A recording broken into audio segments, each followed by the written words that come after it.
Assalamualaikum warahmatullahi wabarakatuh. Salam sejahtera bagi kita semua. Reviewer yang kami hormati, perkenankanlah kami dari tim penelitian 70 judul formulasi ekstrak daun bandotan dan kemangi terhadap sensitivitas bakteri Staphylococcus aureus. Saya Susi Lestari. Saya Larasati Nindya Ismana. Nama saya Istuhanan Safira. Dengan dosen pembimbing Dr. DRA Bernadetta Octavia MSI untuk memaparkan proposal penelitian kami. Latar belakang penelitian kami adalah penyakit infeksi yang terjadi di kulit manusia. Contoh penyakit infeksi di kulit manusia adalah MRSA, seperti yang tertera pada gambar. Lantas, siapa yang sering menyebabkan infeksi pada kulit manusia? Dia adalah Staphylococcus aureus. Berdasarkan penjelasan sebelumnya, pertanyaan yang muncul ialah, adakah antimikroba alami yang mampu mengurangi infeksi bakteri ini?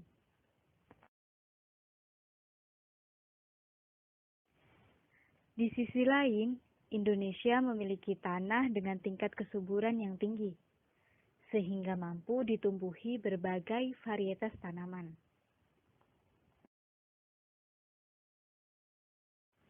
Varietas tanaman tersebut seperti bandotan atau Ageratum chonizoides.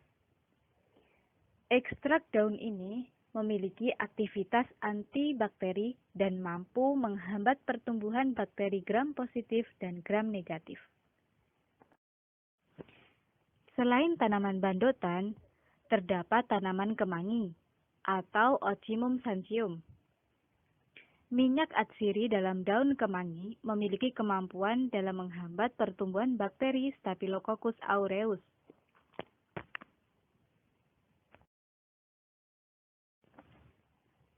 Kasus infeksi Staphylococcus aureus sebagaimana yang telah disebutkan serta melimpahnya potensi alam seperti daun bandotan dan kemangi yang belum banyak dieksplorasi, maka perlu penelitian lebih lanjut terkait formulasi, efektivitas, dan aktivitas daun tersebut terhadap Staphylococcus aureus.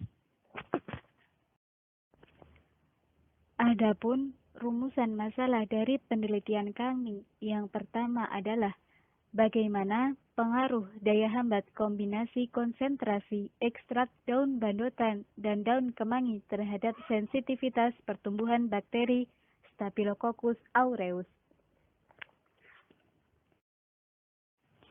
Dan yang kedua, berapakah konsentrasi ekstrak daun bandotan dan daun kemangi yang optimal sebagai penghambat pertumbuhan bakteri Staphylococcus aureus?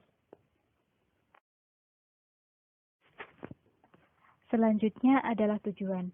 Tujuan dari penelitian kami yang pertama, mengetahui pengaruh daya hambat dan kombinasi konsentrasi ekstrak daun bandotan dan daun kemangi terhadap sensitivitas pertumbuhan bakteri Staphylococcus aureus. Dan yang kedua, mengetahui kombinasi konsentrasi ekstrak daun bandotan dan daun kemangi yang paling optimal sebagai penghambat pertumbuhan bakteri Staphylococcus aureus. Selanjutnya kajian pustaka. Sebelum melakukan penelitian, telah dilakukan kajian pustaka terkait tanaman bandotan dan kemangi, serta pengaruhnya dalam penghambatan pertumbuhan Staphylococcus aureus. Menurut Amedi et al. Tahun 2012, tanaman bandotan termasuk ke dalam keluarga Asteraceae. Bandotan juga memiliki senyawa utama berupa alkaloid dan flavonoid yang terakumulasi pada daunnya. Diketahui pula bahwa ekstrak bandotan dalam petroleum ether dan aseton memiliki aktivitas antibakteri terhadap Staphylococcus aureus, Bacillus subtilis, Escherichia coli, dan Pseudomonas aerogens.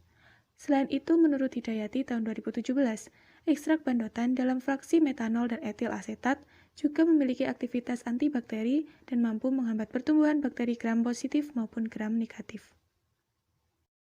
Kemudian tanaman kemangi atau tanaman Ocimum basilicum L berasal dari genus Ocimum yang memiliki kandungan kimia aktif seperti karbohidrat, minyak atsiri, alkaloid, fitosterol, senyawa fenolik, pati, tanin, lignin, saponin, flavonoid, terpenoid, dan anthraquinone.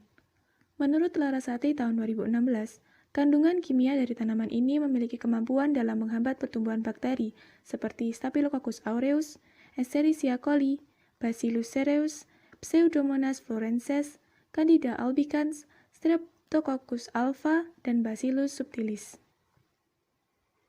Oleh karena itu, dapat dikatakan bahwa tanaman bandotan dan kemangi memiliki kandungan yang mampu menghambat pertumbuhan bakteri. Selanjutnya, Staphylococcus aureus. Staphylococcus aureus sendiri merupakan bakteri gram positif yang mampu tumbuh pada suhu optimum 37 derajat Celcius. Bakteri ini merupakan penyebab terjadinya berbagai macam infeksi pada kulit seperti jerawat, bisul, atau penanahan pada bagian tubuh manapun. Adanya senyawa fenol pada tanaman kemangi dan bandotan mampu menghambat pertumbuhan bakteri. Mekanisme antibakteri pada kedua tanaman ini terjadi ketika adanya pengikatan senyawa fenol dengan sel bakteri. Pengikatan tersebut berakibat pada terganggunya permeabilitas membran dan proses transportasi. Hal tersebut kemudian membuat kation dan makromolekul dari sel hilang dan terjadi penghambatan pertumbuhan sel serta kematian sel. Selanjutnya yaitu metode penelitian. Jenis penelitian ini merupakan penelitian eksperimen. Subjek penelitiannya yaitu kombinasi konsentrasi ekstrak daun bandotan dan daun kemangi. Kemudian objek penelitiannya yaitu bakteri Staphylococcus aureus. Selanjutnya terdapat 3 variabel penelitian. Yang pertama, variabel bebas, yaitu kombinasi konsentrasi dari ekstrak daun bandotan dan daun kemangi. Kemudian variabel terikatnya yaitu aktivitas antibakteri yang berupa sensitivitas yang diukur dengan adanya zona hambat. Kemudian variabel kontrolnya yaitu volume pelarut, jenis bakteri yang digunakan, suhu inkubasi, pH lingkungan, dan media inkubasi. Selanjutnya, tempat penelitian ini dilakukan di Laboratorium Mikrobiologi FMIPA UNY dengan waktu penelitian dari bulan April hingga Agustus 2020. Alat yang kami butuhkan ada sebanyak 25 alat. Kemudian bahan yang dibutuhkan yaitu serbuk daun bandotan dan daun kemangi, aquades, etanol 96%, N-heksana, etil asetat, bakteri Staphylococcus aureus, dan media Muller-Hinton agar.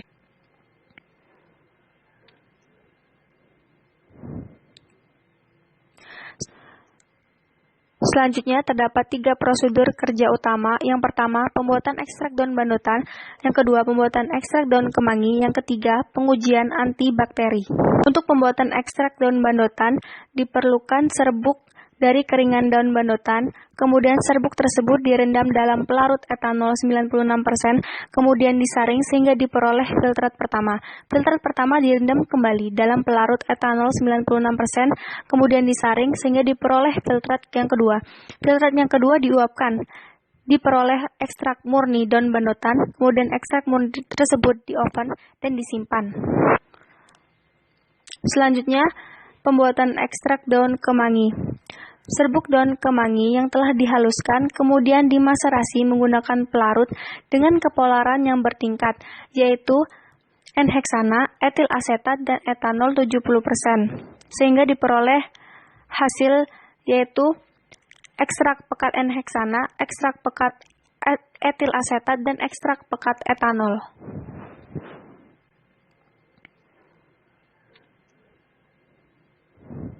Selanjutnya yaitu untuk uji antibakteri dilakukan dengan cara menumbuhkan bakteri Staphylococcus aureus pada media agar Muller-Hinton yang telah disterilisasi, kemudian dibuat dengan metode pour plate angka 8 pada cawan, kemudian cawan tersebut dimasukkan ke dalam inkubator.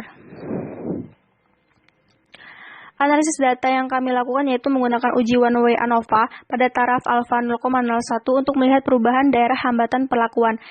Hasil uji itu meliputi uji normalitas, uji homogenitas, uji ANOVA, dan uji lanjutan post hoc LCD. Berikut merupakan rancangan pengeluaran dari penelitian yang terdiri atas perlengkapan, bahan habis pakai, perjalanan, dan lain-lain dengan total pengeluaran sebesar Rp1 juta.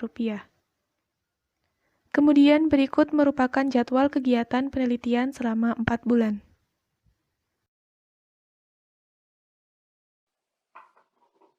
Sekian presentasi dari kami. Terima kasih. Wassalamualaikum warahmatullahi wabarakatuh.